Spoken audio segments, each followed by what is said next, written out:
तो लोग ईशोपनिषद में 13वां मंत्र डिस्कस कर रहे थे। और 13 मंत्र में इसी चीज को बताया जा रहा था कि भगवान के सुप्रीम लॉर्ड है भगवान कृष्ण है ना। उनकी जब हम उनको उनकी पूजा करने से जो फल मिलता है वो कम्प्लीटली डिफरेंट है। फल मिलता है इन द सेंस कि हम जो रिजल्ट है भगवान की भक्ति का जो रिजल्ट है वो किसी और चीज से कंपेयर नहीं किया जा सकता है। किसी चाहे वो किसी देवी देवताओं की पूजा उपासना से या किसी भी और अन्य कार्य से कंपेयर नहीं किया जा सकता है, क्योंकि बाकी कार्यों को करने से टेम्पररी रिजल्ट ही मिलता है। लेकिन भगवान की भक्ति जो सुप्रीम अबॉर्ड है हमारा, सुप्रीम जो हमारा इटरनल होम है, वहाँ ले जाने में हमें वही सहायक कर सकता है। अल्टीमेटली भगवान को प्राप्त करना जो हमारा वास्तविक घर है वहाँ पहुंचाने के लिए, और जो अल्टीमेट डेस्टिनेशन है जहाँ पहुंचना हम सभी का सिर्फ लक्ष्य ही नहीं है, अधिकार भी है। तो उसके लिए भगवान का नाम, भगवान की भक्ति बहुत इंपॉर्टेंट है। तो उसमें हमने इस पॉइंट के ऊपर डिस्कस करा था कि वास्तव में ऐसा हम कर क्यों नहीं पाते हैं। तो नहीं करने का रीजन बहुत सिंपल है। कि इतना जो अन्य अनेक अनेकों अनेकों फिलोसफी जो प्रेजेंटली प्रिवेलिंग है सोसाइटीज में, है ना।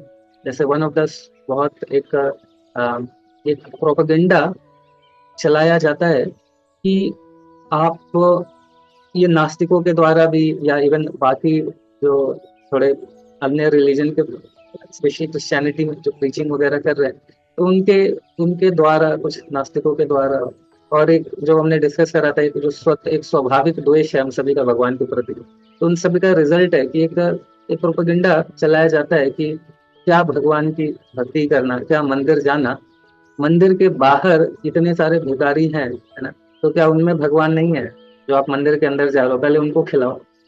ये जब हम सुनते हैं तो लगता है बहुत प्रैक्टिकल और बहुत सही बात है। जब मैं भी इन बातों को सुनता था कि मानव सेवा वर्सेस माधव सेवा में मानव सेवा ज्यादा इंपॉर्टेंट है, मुझे भी लगता था कि सही बात है, सही तो कह रहे हैं, है ना। लेकिन यहाँ पे श्रीला प्रभुपाद जी बता रहे हैं कि एक्चुअली ये मानव सेवा, है ना, तब याद क्यों आती है, तब याद क्यों नहीं आती है जब जो जीवात्मा की सेवा, अगर हम बता रहे हैं कंपैशन, दया की बात कर रहे हैं, है ना, कि आप इतने लोग मर रहे हैं भूख से, है ना, उनके ऊपर आप दया नहीं दिखा रहे और जाके मंदिर में भगवान की पूजा करते हैं, तो उससे क्या लाभ मिलेगा अगर आपके अंदर बाकी जीवात्माओं के लिए दया नहीं हो? सुनने से बड़ा अच्छा लगता है कि सही बात है।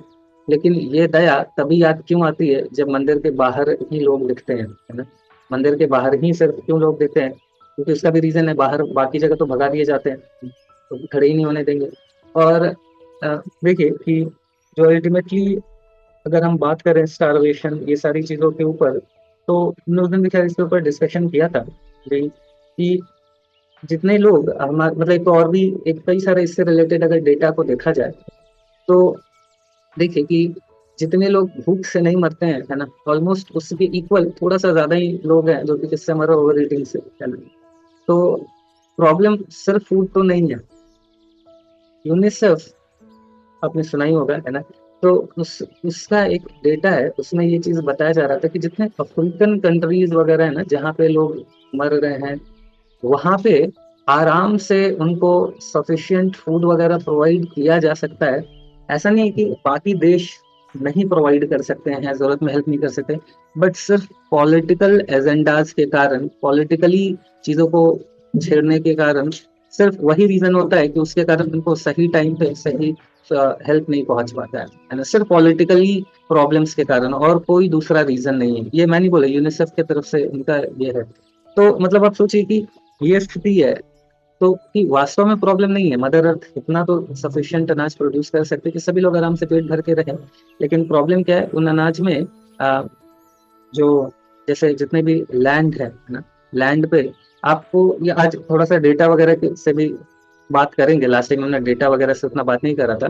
तो 50% जो उपजाऊ भूमि है जिसपे अगर हम अनाज उपजाएं तो बहुत सुंदर तरीके से हम लोग आराम से सभी का पेट भर सकते हैं। 50% उस उपजाऊ भूमि पे क्या उगता है, तो उगता है या तो जानवरों को खिलाने का खाना, है ना, और जो नशीले पदार्थ हैं, जैसे शराब बनानी है तो उसके लिए शुगर केन जूस बनाएंगे, शुगर केन जूस के लिए शुगर केन उगाएंगे, है ना। बीड़ी सिगरेट तंबू का जो वगैरह है ना, उसके लिए आपका वो कसेली और जो क्या कहते हैं उसको, अपना टोबैको है ना, चैनी खैनी चैन से मजा लो, है ना, तो वो उगाते हैं, है ना। तो ये सारी चीजें, तो ये 50% भूमि पे इन चीजों को उगाया जाता है ना। तो अगर इन पे उगाया जाए अनाज तो फिर कोई प्रॉब्लम नहीं होगा, स्कार्सिटी नहीं होने वाली है। और बाकी कैश क्रॉप्स है ना, इन सभी को, तो इन सभी कैश क्रॉप्स वगैरह उससे भी नहीं उगाने से कोई भूखे नहीं मर रहा है ना। लेकिन जिन चीजों से जो अनाज है उसको नहीं उपजा के बाकी चीजें को उपजाने के कारण सारी प्रॉब्लम्स है ना। और स्पेशली तो ये नशा एंड बाकी चीजों को, तो ये सब समस्या है। अगर इन सारी चीजों को अनाज वगैरह उपजाया जाए सर, तो फिर कोई समस्या ही नहीं होगी, है ना। सारे मतलब सफिशिएंट प्रोड्यूस हो सकता है अनाज। ऊपर से फिर ये जो जैसे अब देखिए नशे के लिए जो चीजें उग रही हो तो टोटली वेस्ट जा रही है। इवन जानवरों को खिलाने के लिए जो उगाया जाता है ना। अब आप सोचेंगे कह रहे तो जानवरों को थोड़ा भूखा मार दिया जाएगा। एक्चुअली भूखा मारने वाली बात नहीं है, उनको नेचुरल प्रजनन जब उनका होता है, जैसे मैं इलेक्ट्रिसिटी बोर्ड में था उड़ीसा में, है ना।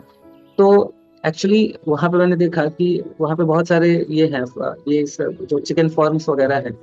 तो वहां पे क्या करते हैं कि एक्चुअली उसमें फिर बता रहे थे कि वो जबरदस्ती इस तरीके का ना, मतलब जो देखिए उनका कुछ एक पर्टिकुलर मौसम होता है जिसमें वो लोग ब्रीडिंग वगैरह करते हैं, है ना। तो मतलब ये लोग क्या करते हैं, उसको आर्टिफिशियली जबरदस्ती का बच्चे पैदा करवाते हैं ताकि उनको खाया जा सके। तो ऐसे तो ये क्या कर रहे हैं ना, क्यों कर रहे हैं जबरदस्ती, उनको नेचुरल तरीके से नहीं उनको वो जन्म वगैरह वो लेते हैं कैटल्स, उनको आर्टिफिशियली, चूंकि ये करना है उनको खाना है, तो फिर आर्टिफिशियली कुछ कुछ करके उनसे बच्चा पैदा कराते हैं, है ना। वो उस पर टेम्परेचर इस तरीके से मेंटेन करके रखेंगे और कई सारी चीजें करते हैं, है ना, जिससे उनका ये हो। तो ये सारी चीजें हैं जिसके कारण ये पूरा इम्बैलेंस किया जा रहा है। और एक केजी जो मीट फ्लैश प्रोड्यूस किया जा रहा है, उसमें जितना अनाज अगर उस लैंड पे अनाज उपजाया जाए तो आराम से 15 लोग खा सकते हैं। आप इमेजिन करिए, जितने में 1 केजी मीट प्रोड्यूस होता है उसमें, मतलब उसमें जब एक व्यक्ति की जगह वहां पे 15 लोग आराम से खा पी के बढ़िया रह सकते हैं। तो ये फिर तो आप रेशियो देखिए कि 1:15 है, 15 गुना ज्यादा लोगों को खिलाया जा सकता है मीट के कंपैरिजन में। उसी तरीके से पानी का वेस्टेज है ना, जैसे तो 1500 लीटर करके, जैसे कल लास्ट टाइम डेटा शेयर कर रहे थे दीपक लोग, तो 1 केजी फ्लैश के लिए, तो ये इतना सारा कुछ किसके लिए हो रहा है ना। तो ये मीट ईटिंग के लिए। अब आप सोचिए जो डिवोटीज है ना, भक्ति कर रहे हैं, उनका तो ऐसा ही ये सारा नॉनवेज वगैरह ऐसे ही छूट गया है ना। तो ये सारा कुछ तो हेल्प है ही, है ना, ये सारा कुछ नहीं, मतलब तो बहुत प्रकृति को बैलेंस करने में, ये सारे स्कार्सिटी निभाने में डिवोटी होंगे, दे विल बी वेजिटेरियन, है ना। तो सोचिए जो एक वेज खा रहा है, मतलब नॉन वेज से 15 गुना कम कंजम्पशन कर रहे हैं, है ना। या अगर ऐसे देखा जाए तो एक नॉन वेजिटेरियन लगभग 15 गुना लोगों का खाना अकेले खा जा रहा है, जो 15 15 लोग मिलकर खा सकते थे। तो डिवोटीज आप सोचिए कि कितना उससे भी सेव कर रहे हैं। दूसरा जो नशा वगैरह है उससे कितनी सारी समस्याएं हैं, है ना। उसको उपजाने में भी कितना लैंड लगता है जिसपे अनाज उपजाया जा सकता था उसको, तो आ, तो उसको उसकी जगह शुगर केन एंड बाकी चीजें, कैश क्रॉप, ये सारी चीजों को अगर टोबैको नहीं उपजाया जाए, अनाज उपजाया जाए, तो कितना कुछ किया जा सकता है ना। तो ये तो इसीलिए अगर ये कहना कि कृष्ण कॉन्शियसनेस, इसकी जगह भक्ति और भगवान मंदिर जाने की जगह आप सब लोगों को खाना खिला दो, ये बहुत है ना। तो आप देखिए कि किससे कितना ज्यादा, मतलब ये जस्ट एक एक्चुअली ये ना एक इसलिए मैंने वर्ड यूज किया था प्रोपेगेंडा, है ना। क्योंकि जिनको मंदिर नहीं जाना है उनको ये बहुत अच्छी लगती है सारी बातें, है ना। उनको लगता है कि बहुत अच्छी बात है, मंदिर नहीं जाना है, तो कुछ इस तरह की अगर बातें की जाए जिससे कि जो कर रहे हैं उनको नीचा दिखाया जा सके, है ना। उसके लिए सारा प्रोपेगेंडा यूज होता है। एक और डेटा मैं आप सभी के साथ शेयर करता हूँ। यूरोपियन यूनियन और यूनाइटेड स्टेट्स, इसमें लोग, ये भी मैं जो डेटा बता और यूनिसेफ की रिपोर्ट बता रहा हूँ, तो उनका ये कहना है कि जितना यूनाइटेड नेशन और यूरोपियन यूनियन में जितने ज्यादा अ, ये अपना यूएस और यूरोपियन यूनियन में, तो इसमें लोग जितना खर्चा परफ्यूम में करते हैं उस खर्चे से पूरे वर्ल्ड में हर लोगों को खाना खिलाया जा सकता है। सोचिए, है ना। तो जब भगवान की सेवा की बात आती है तो फिर सारा कुछ दया, सब सब कुछ याद आता है। लेकिन जब सेंस ग्रेटिफिकेशन की बात आती है ना, तो वो बहुत इंपॉर्टेंट है उसके लिए। नहीं नहीं, वो तो कॉम्प्रोमाइज नहीं हो सकता है, बट सारी दया आएगी जब भगवान की भक्ति पूजा की बात होगी, तो है ना। तो जैसे हमने देखा है कि राम मंदिर के लिए कितना है तौबा मचा, है ना। अभी ये नहीं देख रहे कि वो कितना अयोध्या एक काइंड ऑफ हब बन गया है। लास्ट टाइम कुछ डिवोटीज वृंदावन में शेयर कर रहे थे कि मतलब इस बार बिकॉज ऑफ राम मंदिर यहाँ पे काफी रेगुलेटेड भीड़ आई है, नहीं तो बहुत बहुत ज्यादा लोग आ जाते थे। तो अभी वहाँ भी थोड़ा शिफ्ट हुए है ना, तो वहाँ पे और भी लोग गए, तो एक अब वहाँ पे क्या है कि अच्छा टूरिज्म भी डेवलप हो रहा है, लोग भी जा रहे हैं। अब पहले लोग ताजमहल देखने जाते थे, अब राम मंदिर देखने जा रहे हैं, तो क्या गलत है ना। ताज अभी तो ताजमहल को तुम बहुत अप्रिशिएट करते हैं, और ताजमहल की जगह अगर राम मंदिर बन गया, वहां पे लोग जा रहे हैं, तो इसकी वैल्यू नहीं है ना, क्यों? क्योंकि हमारे धर्म का है, तो उसका तो हमें इज्जत ही नहीं करना है ना। तो तो मतलब सोचिए कि इस मतलब कितने कितने बेवकूफ हैं हम लोग, अगर हम इस चीजों को किस तरीके से हम सेक्युलर बनने के नाम पे मतलब ऐसा क्रिटिसाइज कर देते हैं, है ना। तो तो ये चीजें बहुत इंपॉर्टेंट है, समझना होगा, है ना।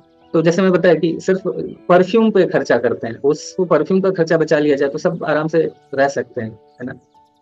तो ये सारी चीज़ों को समझना होगा।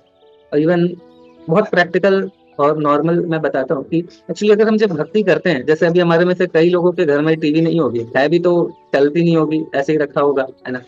अभी हमारे यहाँ जो काम करती हैं, है ना, तो बता रही थी कि उनके मतलब कुछ समय पहले बता रहे थे कि उनके ब्रदर ने उनको होम थिएटर गिफ्ट करा, ऐसा करके, है ना।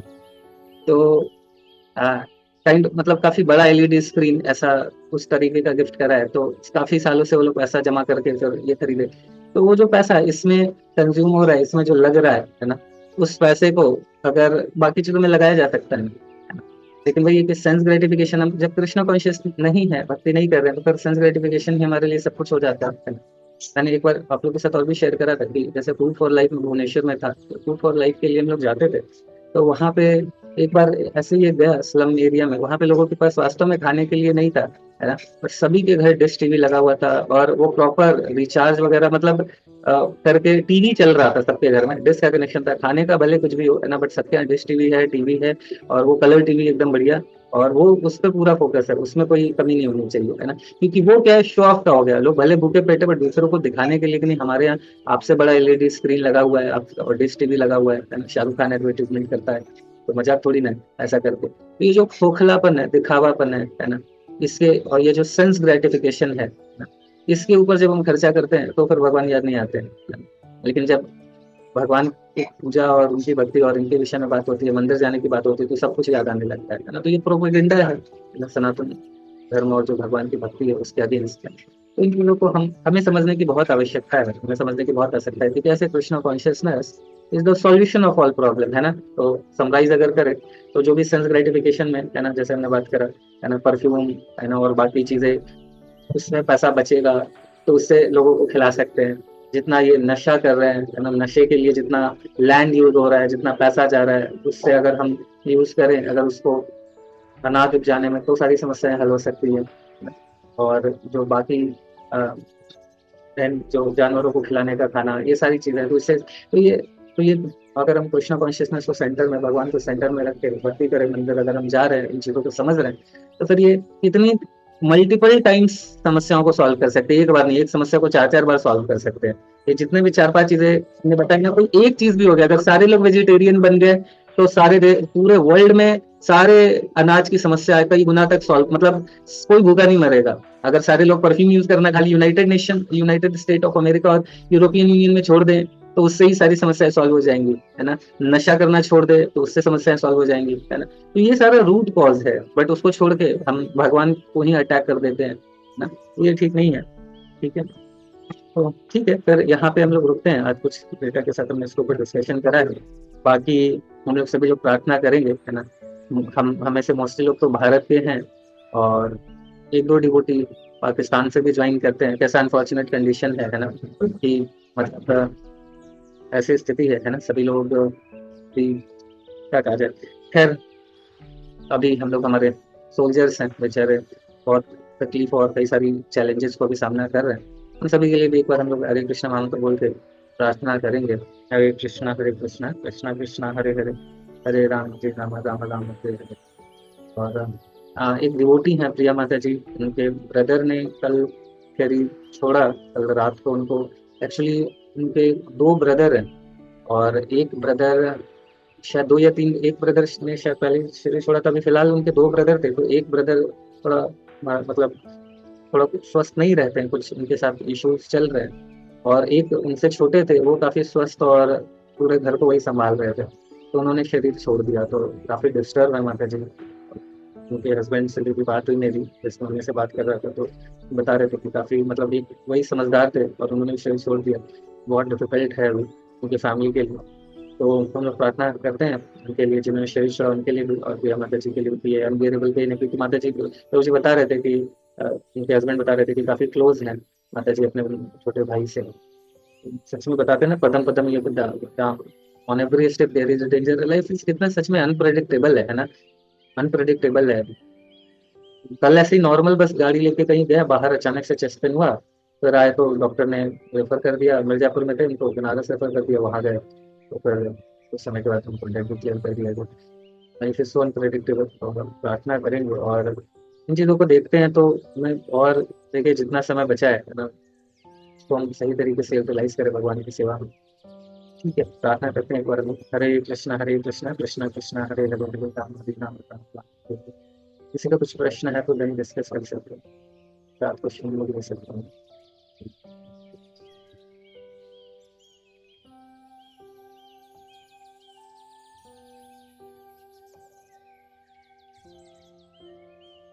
बाकी थोड़ा सेफ रहिए, है ना सभी लोग। जैसे कुछ मैं देख रहा था कि कुछ ऐसा आया था, कुछ मतलब एडवाइजरी टाइप का, कि गूगल लोकेशन वगैरह को बंद करके रख सकते हैं जब जरूरत नहीं है। और इधर उधर का कुछ व्हाट्सअप वगैरह आ रहा है तो उस पे मतलब क्लिक करने की आवश्यकता नहीं है, अननोन नंबर और अननोन लोगों से अगर कुछ मैसेज है तो ये थोड़ा सा प्रिकॉशन वगैरह रखना है हम सभी को। और अपना कुछ भी इंफॉर्मेशन है ना इधर उधर से, अफवाह मतलब कोई भी न्यूज अगर आ रहा है ना इधर उधर से, हम अफवाह मतलब उसको फैलाए नहीं।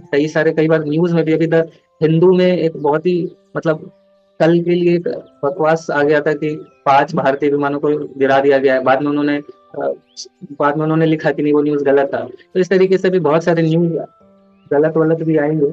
इमिडिएटली शेयर इधर उधर मत करिए, वो भी प्रॉब्लमेटिक हो सकता है। हम आप सभी के लिए भी थोड़ा ध्यान रखना है हमें, ठीक है। जो भी हमें दिख रहा है, जो जरूरत है, थोड़ा अपडेटेड रहना तो इम्पोर्टेंट है ना। बट इधर उधर के फालतू का जो जहाँ पे कंफर्म नहीं है उन चीज़ों को स्प्रेड ना करें, उससे भी बचे रहना है। और स्पेशली जो लिंक है इधर उधर का, उसको नहीं करें। अभी एक मैं काफी समय से सोच भी रहा था आपके साथ शेयर करने का भी, काफी ज्यादा एक न्यूज आता है इंडियन एक्सप्रेस करके, नेहा कक्कड़ और ऐसा करके कि उनको अरेस्ट कर लिया गया है। बाद में अगर उस न्यूज में अब जब अगर उसको ओपन करेंगे तो उसमें ये दिखाया जाएगा कि वो कपिल शर्मा ये लोग कुछ बात कर रहे थे और एआई के माध्यम से पैसा कमाने का। और एक्चुअली वो ये इंडियन एक्सप्रेस करके वो ऐसा दिखाते हैं कि इंडियन एक्सप्रेस में ये न्यूज छपा था, क्यों कि कुछ आर्टिफिशियल इंटेलिजेंस से पैसा मतलब वो शेयर मार्केट में पैसा इन्वेस्ट करने का कुछ टेक्निक था, जो उन्होंने उनको लगा ही नहीं कि ये कैमरा बंद है। उन लोगों ने बात कर ली, बाद में पता चला कि ये तो कैमरा ऑन था, तो इसके कारण उन पे अभी ये करा जा रहा है। और उसमें लिंक भी दिया हुआ है कि ये इस वेबसाइट के विषय में बात की जा रही है। ये जो लालच है ना, लालच आता है। अभी मेट्रो में भी यही बोलते हैं, फोन भी करते हैं किसी को तो यही बोलते हैं ना, हमारा जो लालच है हमारे क्राइम का रूट कॉज है ना। तो बचिए, ये ऐसा कुछ भी। देखिए वैसे इसीलिए हम लोगों को इस्कॉन में आने का ये बता, शेयर मार्केट वगैरह से तो पैसा इधर उधर डालना ही नहीं है ना। अगर किसी को अभी इन्वेस्टमेंट भी करना है, म्यूचुअल फंड में डालिए, और लॉन्ग टर्म के हिसाब से। शॉर्ट टर्म में इधर उधर कमाने के चक्कर में फिर वो ज्यादातर लॉस ही होगा। तो बेहतर है इसीलिए वो, और वो जुए की तरह ही है, शॉर्टकट अपनाना। तो जिनको लॉन्ग म्यूचुअल फंड के लिए सीनियर डिवोटी सजेस्ट करते हैं, और वो भी ऐसा नहीं कि इमीडिएटली शॉर्ट टर्म के हिसाब से सोचे। ठीक है, उसमें डाल के हम आगे का जो हमारा फाइनेंशियल प्लानिंग है, रिटायरमेंट वगैरह लेना है जितनी जल्दी, वो सब के लिए प्लान कर सकते हैं। बट ऐसा शॉर्ट टर्म कमाने के हिसाब से उसमें फिर फंस जाएंगे हम लोग, है ना। और इस तरीके से लालच करके कि अरे वाह इंडियन एक्सप्रेस में आया है, ये क्या हो गया उसमें, कि अच्छा ये तो हमको, जब जब कोई चीजें बताई जाती है तो लोगों को कम समझ में आता है। जब कोई चीज लीक वाला न्यूज मिलता है तो बहुत समझ में आता है, उनको भी पता है, स्कैमर्स को भी। तो इसी तरीके से बता रहे हैं ये लीक हो गया है, ये न्यूज, ये वेबसाइट एआई का यूज करके आपको खूब सारा पैसा कमा के दे देगा, है ना। तो ऐसा कई सारा फेक न्यूज वगैरह चल रहा है। कुछ समय पहले और भी था कि इवन इसी तरीके से था कि अनंत अंबानी किसी गए और उनका भी माइक ओपन रह गया और उन्होंने भी इसी तरीके से डिस्कस कर लिया। तो ये सारी चीजें न्यूज वगैरह अगर सुनने को मिलता है ना, तो ये टोटली फेक है। ऐसा लालच में आके कि हम भी करोड़पति हो जाएंगे रातों रात, ऐसा रातों रात मत होइए। कोई बात नहीं, थोड़ा कर्म करते करते अपना जो भी है ऑफिस वगैरह चलाते हुए आराम से करोड़पति बनिए, कोई दिक्कत नहीं है। बट रातों रात बनने के चक्कर में फिर हरी बोल हो जाएगा, है ना। तो उसमें ये मत अटकिए, ठीक है। ओके, हरे कृष्ण। हाँ रितु माता जी। हरे कृष्ण प्रभु जी, दंडवत प्रणाम। प्रभु जी, मेरी आवाज़ क्लियर आ रही है? हाँ जी माता जी, जी माता जी, हरे हाँ, कृष्ण। ठीक है। प्रभु जी, एक्चुअली मेरा बहुत दिनों से क्वेश्चन ये माइंड में आ रहा था कि जैसे हम लोग अभी बात करते हैं देवी देवताओं के विषय में, अभी हमारे चर्चा चल रहा है। तो इस चैप्टर में जैसे ठीक है, इनकी नहीं करनी चाहिए क्योंकि हम आगे नहीं जा सकते, इससे हमारा रास्ता ब्लॉक होता है, ठीक है। लेकिन इससे आगे हमारा मेरा क्वेश्चन माइंड में आता बार बार कि देवी देवता भी तो एक तरह की योनि है, जैसे कि हम लोग मनुष्य योनि में है, उसी तरह से वो भी हैं। तो क्या वो मतलब भगवान को नहीं प्राप्त कर सकते? हाँ देखिए माता जी, अच्छा प्रश्न है। हाँ, और इसमें और भी कुछ है या कंप्लीट हो गया? एक ये भी है, और बार माइंड में आता है कि हम इनसे मांगते हैं कि मान लो जैसे हम कुछ इनसे चाहिए तो इनके थ्रू चाहिए, हमें भगवान से चाहिए तो लेकिन अगर हम डायरेक्ट जैसे अब ये भी तो भगवान के जरिए हमें दे रहे हैं ना, है ना? तो अगर ये भी जैसे भक्ति करे तो क्या ये अपने को मतलब ये भी तो उच्च श्रेणी में जा सकते हैं, देवी देवताओं के उच्च श्रेणी भी है जैसे भगवान को प्राप्त करना। तो क्या इनका भी जन्म सार्थक हो सकता है प्रभु? हाँ माता जी ठीक है, अच्छा प्रश्न। देखिए जैसे इसमें अ, बाकी देवी देवताओं की बात करें, इंद्र है ना, अप टू ब्रह्मा है ना, अप टू ब्रह्मा, ये सारे पोस्ट्स है ना। शिव जी शिव जी वो लॉर्ड शिवा, वो कोई और नहीं बन सकता। शिव तत्व वो कम्प्लीटली डिफरेंट है ना। वो तो वो कोई नहीं बन सकता, but up to Brahma Indra, ये लोग सभी लोग जीवात्मा ही हैं, है ना। नॉर्मल जीवात्मा है जो अपने कर्म के हिसाब से बने हैं। देवी देवता का क्यों उनको स्थान मिला है? क्योंकि दो, मतलब देखिए देवी देवताओं की आवश्यकता तो है, क्योंकि डायरेक्ट भगवान की भक्ति तो सब नहीं कर सकते, तो उनकी आवश्यकता भी है ना। अलग अलग डिपार्टमेंट्स, जैसे एक प्राइम मिनिस्टर है बट बहुत सारे डिपार्टमेंट्स होते हैं, तो उसी तरीके से देवी देवता बेसिकली अलग अलग, जैसे 33 टाइप के देवी देवता हैं और एक डिपार्टमेंट के एचओडी एक एक है, और उनके अंदर फिर 33 करोड़ भी है। मतलब उनके अंदर फिर एक एक करोड़ है ना। तो 33 टाइप के देवी देवता और उसमें भी एक एक करोड़, एक एक डिपार्टमेंट, तो ये टोटल 33 करोड़ भी हैं और 33 टाइप के भी हैं। तो खैर इतना बहुत सारा डिपार्टमेंट है। अब ये लोग कौन है? तो ये लोग क्या है कि हर मतलब हर पोस्ट का अलग अलग क्वालिफिकेशन है। तो उसके हिसाब से जैसे ब्रह्मा बनना है तो ब्रह्मा जी का इतना साल का, मतलब इतना सारा किसी ने यज्ञ करा तो उनको ब्रह्मा का पोस्ट मिल सकता है। इंद्र बनने के लिए अलग क्वालिफिकेशन है, तो अनेकों देवी देवताओं बनने के लिए अलग अलग क्वालिफिकेशन है। हमें इनको कैसे देखना है? एक्चुअली ये लोग भी भगवान के बहुत प्रिय ही हैं, सारा कुछ है इनके अंदर। बस जो बाकी प्लैनेट्स पे प्रॉब्लम क्या है ना, कि इनके अंदर थोड़ा सा कंट्रोलरशिप है ना। इसी वजह से इनको भगवान ने, दे आर ऑल्सो भगवान के बहुत प्रिय डिवोटीज हैं, प्योर डिवोटीज हैं ये लोग, बस थोड़ा सा कुछ कंट्रोलरशिप, ये सब थोड़ी सी इच्छाएं हैं, तो उसके कारण भगवान ने इनको ये सेवाएं दी है ना, ऐसा करके कि ठीक है आप। और इसमें से भी कई लोग फिर आगे अपलिफ्ट होकर भगवान के धाम भी जा सकते हैं, है ना, कई लोग नीचे भी जा सकते हैं, तो वैसा है। ठीक है। तो प्रभु जी बाकी क्या ये हमें सभी को, हमें को रिस्पेक्टफुल होना ही है। ठीक है, वो हमसे तो कई योनि आगे हैं, तो हमें तो हमेशा उनके लिए रिस्पेक्टफुल रहना है। ये अब तो हमारे घर उनको में भी ना थोड़ा सा ज्यादातर मटेरियल डिजायर रहती है, बोल के भगवत धाम नहीं जा पाते हैं, तो वैसा रहता है। बट तो भगवान कहते हैं चलो ठीक है, आप ये सेवा करो, है ना। आप अभी भगवत धाम आने लायक तो अभी नहीं हुए हो, तो कोई नहीं, आप ये सेवाएं करो, ये भी उतनी, ये भी बहुत इंपॉर्टेंट सेवाएं हैं। आप अपलिफ्ट करो लोगों को आगे आगे, ऐसा करके, तो इस तरीके से। ठीक है। तो क्या प्रभु जी ये लोग भी अपना मतलब जैसे हमने तो मान लो हम भक्ति करते हैं तो हम तो भगवान के धाम को जाते हैं। तो क्या इनको भी तो हमें जैसे हमें सत्संग मिलता है, या तो इन लोगों को भी तो ऐसी चीजें प्रोवाइड होती होंगी ना हाँ हाँ कि बिल्कुल होता भाई है ना माता जी, बिल्कुल होता सत्संग है। जैसे करो या कई देवी भक्ति देवता करो। हैं वो लोग, जैसे अब देखिए वो इवन कैलाश पे जाके जो जब शिव जी पार्वती मैया को सुनाते हैं, भागवतम सुनाते हैं, कई बार पार्वती माँ सुनाती हैं शिव जी को, तो कैलाश पे जब ये चलता है तो वहां पे बताया जाता है कि कई बार अनेकों देवी देवता लोग आके भी सुनते हैं, है ना। तो वो लोग आके भी सुनते हैं, उनके लिए भी अलग अलग तरीके के सेशंस किए जाते हैं। तो उसमें से जब तक वो अंदर से, जब वो इच्छा खत्म हो जाती है ना, कम्प्लीटली भगवान के ऐश्वर्य से अट्रैक्शन खत्म हो जाता है कि ठीक है मुझे सेल्फलेस सर्विस भगवान की करनी है, कंट्रोलरशिप, ये सारी चीजें जब खत्म हो जाती है तो फिर भगवान के धाम प्रवेश कर देते हैं। जैसे शिला प्रभुपाद जी बताते हैं कि बहुत सारे मेरे मोस्टली फॉलोअर्स है ना, वो हेवनली प्लैनेट में ही जाएंगे, ऐसा करके प्रभुपाद जी ने एक बार बोला था। क्यों? क्योंकि अंदर से जब तक वो कंट्रोलरशिप, जब तक कंप्लीट सेल्फलेस सर्विस की भावना नहीं आएगी, तब तक तो भगवान के धाम में प्रवेश नहीं कर सकते, है ना। तो वैसा है। ठीक है। और बाकी जो आप पूछ रहे थे कि उनको भी जो भगवान के थ्रू, भगवान तो भगवत गीता में ही बता ही रहे हैं कि देवी देवताओं के थ्रू भी जो देने वाला मैं ही हूँ, है ना। हम्म, जी डेफिनेटली प्रभु। भगवान से ही मांगना चाहिए, क्योंकि दे आर बाउंड, जो देवी देवता बाउंड, अगर उनकी उपासना की कोई विधि को अगर सही से पालन करेगा तो वो सही होगा बुरा होगा। जैसे ब्रह्मा जी कई लोगों को दे देते थे तथास्तु करके, बाद में फिर आते थे भगवान के पास, भगवान क्या करे, उसको तो मैंने बोल दिया, है ना। क्योंकि दे आर बाउंड, उनके जो रूल रेगुलेशन को फॉलो करके अगर कोई उपासना करता है तो उनको देने का मजबूरी है। भगवान को मजबूरी नहीं है। भगवान देखा आपने कभी कृष्ण मजबूर होकर किसी को आशीर्वाद दे दिए जाओ, ऐसा जरूरत ही नहीं है, मतलब कोई करता ही नहीं है, कोई असुर असुर से भगवान की भक्ति इज कम्प्लीटली डिफरेंट है ना। तो भगवान बाउंड नहीं, बट दे आर बाउंड। तो इसीलिए हमें थोड़ा नुकसान भी हो सकता है जब हम कुछ शॉर्टकट अपनाएंगे, है ना, और सोचेंगे ये उपासना से कुछ ये ले ले। बट अल्टीमेटली क्या है कि हमें जो हम मतलब अगर उससे हम कुछ टेम्पररी मिल भी गया तो भी वो नुकसान भी कर सकता है। जैसे खूब सारा अगर हमें पैसा मिल गया और हम अगर भक्त नहीं है तो पैसा हमारा काल बन जाएगा, फिर हम उसको क्या करेंगे, उड़ाएंगे। फिर हमारे रिलेटिव्स हमारे दुश्मन बन जाएंगे, है ना। तो ये सारी चीजें होगा, बच्चा फिर नालायक बन जाएगा जब खूब सारा पैसा हो गया और सही डायरेक्शन हम नहीं दे पाए। इसलिए हम भगवान की भक्ति करते हैं तो तब भी हमारी कुछ डिजायर होती है तो भगवान पहले में क्वालिफाइड बनाते हैं, फिर वो चीज देते हैं। अगर उनको लगता है कि देना है तो भगवान क्वालिफाइड बना के देते हैं। लेकिन देवता देवताओं के साथ ये समस्या है कि वो फिर दे देंगे, फिर उससे हमारा अच्छा बुरा क्या होगा वो उनका मतलब फिर नहीं है, क्योंकि उनको देना है। भगवान बाउंड नहीं है। अगर भगवान देखेंगे कि इसके अंदर बहुत डीप डिजायर है, अगर हल्का फुल्का जस्ट एक थोड़ा सा मिसकंसेप्शन है तो थोड़ा दूर कर देंगे, बट लगेगा कि नहीं डीप डिजायर है, फिर भगवान पूरा कर देते हैं। जैसे ध्रुव महाराज गए, बोले भगवान का दर्शन जैसे ही प्राप्त हुआ और भगवान ने शंख उनको टच, तुरंत उनकी सारी भौतिक इच्छाएं निपट गई। तो उन्होंने बोला भगवान अभी तो कुछ नहीं चाहिए, मैं तो आप तो हीरा जवाहरात आपका दर्शन के से मिल गया और मैं तो फूटे ग्लास के लिए आया था। भगवान बोले नहीं नहीं, मेरा देखो तुम अभी नहीं लोगे तो मेरा नाम खराब हो जाएगा। बोले ये अपने भक्त लोग का इच्छा ही खत्म कर देते, कुछ देते नहीं है, इच्छा खत्म कर देते हैं। तो बोले अभी ठीक है, एक काम करो कि तुम पहले यहाँ पे पृथ्वी पर आराम से इतने कई हजारों साल राज्य करो, सर तुम ध्रुव प्लानेट पे जाओ, वहां पे राज्य करो, और सब जब हो जाए तब मेरे धाम आ जाना, है ना।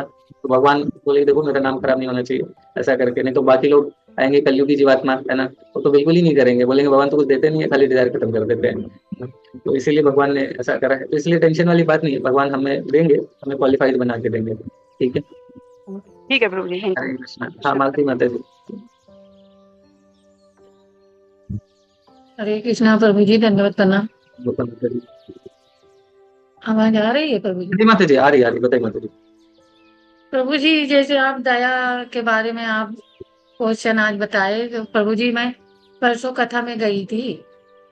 दया धर्म के बारे में जैसे आपने आज क्वेश्चन किया, तो प्रभु जी मैं परसों कथा में गई तो वहां मैं मतलब बैठ गई जमीन में।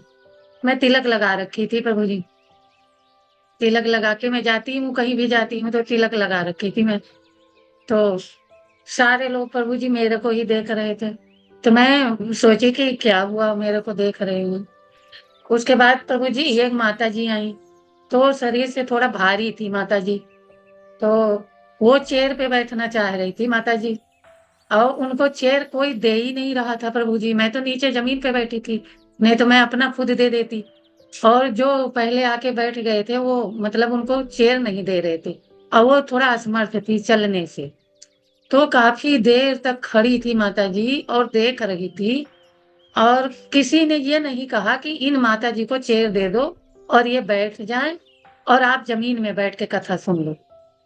तो वही मैं सोच में पड़ गई प्रभु जी कि देखो, कथा सुनने वाले मतलब तो कथा कह रहे हैं, लेकिन कोई भी नहीं बोल सका कि ये माता जी शरीर से भारी हैं, असमर्थ हैं, और कथा में जो आई गई हैं तो इनको चेयर दे दो। किसी इतनी बड़ी फैमिली में किसी ने बोला ही नहीं। इतना बड़ा मतलब पंडाल भरा हुआ था, किसी ने नहीं बोला प्रभु जी। और काफी देर तक वो माता जी खड़ी थी। तब प्रभु जी मेरे से नहीं रहा गया, तब मैं उठ के बोली कि माता जी आप जमीन पे ही बैठ जाइए किसी तरह। नहीं चेयर मिल रही तो क्या करोगी, मेरे पास में ही थी, आप जमीन में ही बैठ जाइए माता जी। और जब आई गई हो कथा सुनने, तो कि देखो किसी के अंदर दया धर्म तो है नहीं कि कोई एक चेयर दे दे कि माता जी बैठ के कथा सुन ले। सो आप जमीन में बैठ जाइए। तो जमीन में उनको किसी तरह बैठाया हमने प्रभु जी। अब उसके बाद में कथा सुन के जब घर आई तो मेरे को वही बात गूंज रही थी मेरे दिमाग में कि देखो देखो, कथा सुनने तो लोग जाते हैं, लेकिन उनके अंदर दया धर्म है ही नहीं है बिल्कुल से प्रभु जी। तो वही याद दया धर्म के बारे में जो आपने बताया तो मेरे को याद आ गया, तो मैं सोची कि प्रभु जी से मैं भी पूछूं। अच्छा, आपने बहुत अच्छा शेयर किया। यही चीजों का हमें ध्यान रखना है, इसलिए श्रील प्रभुपाद जी बताते हैं ना कि first become conscious then become Krishna conscious, है ना। तो बहुत जरूरी है कि हम इन चीजों को देखें समझे, है ना। हम भगवान की भक्ति कर रहे हैं, बट अगर हम इस तरीके से बिहेवियर है हमारा तो कहाँ से भगवान प्रसन्न होंगे। तो इस तरह का ध्यान रखना चाहिए। ऐसे एक बार वहाँ एक बार में उड़ीसा में गए थे, तो एक मंदिर था, काफी बड़ा मंदिर है वहाँ पे। तो क्या हुआ कि सभी लोग अचानक से पट खुला तो सभी लोग भीड़ में एकदम एक दूसरे को थोड़ा धक्का वक्का देने लगे ऐसा करके। वहीं पे इस बीच वेदांत चैतन्य प्रभु जी भी थे। प्रभु जी को दर्शन तो नहीं मिल पाया, प्रभु जी पीछे खड़े थे, पीछे से ही देख रहे थे। मैं कुछ सेवाएं कर रहा था तो मैं उधर ही पीछे ही था।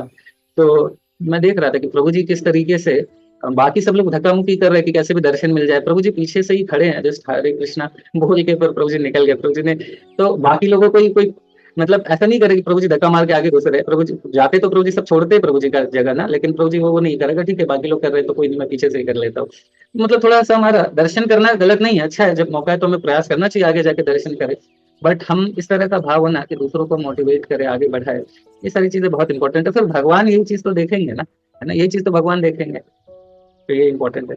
ठीक है, फिर यहाँ रुकते हैं। शैली माता जी क्षमा कीजिएगा 8 बज गया है, आज से भी ज्यादा, 8:11 हो गया, हरि बोल। तो फिर रुकते हैं यहाँ पे। हरे कृष्ण, हरि नाम प्रभु की जय, श्रील प्रभुपाद की जय, ईश्वर मिश्र की जय, निताई गौर प्रेमानंद जय। Hare Krishna, Hare Krishna, Krishna Krishna, Hare Hare, Hare Rama,